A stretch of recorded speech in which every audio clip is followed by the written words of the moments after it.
Wife and husband అంటే close friends కదా. కానీ ఈ రోజుల్లో ఎంతమంది ఉంటున్నారు అలాగా? లాస్ట్ టైం చెప్పిన రయాలసీమ స్టోరీలో వాళ్ళు ఎందుకు వీడిపోయారు? అసలు రాయలసీమ స్టోరీలో వాళ్ళిద్దరూ ఎందుకు విడిపోయారు? అంత ఇష్టంగా మ్యారేజ్ చేసుకున్న వాళ్ళు కలిసి ఉండాలి కదా.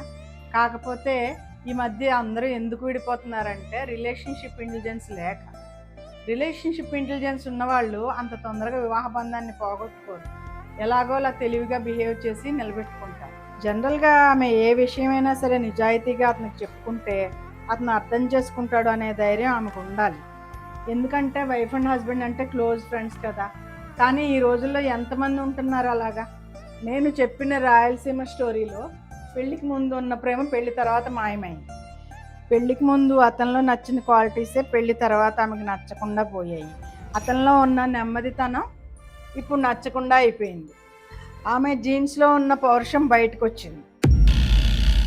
ఏదైనా సరే నాది నీది అనకుండా మనది అనుకొని డిస్కస్ చేసుకుంటే ప్రాబ్లం సాల్వ్ అయిపోద్ది.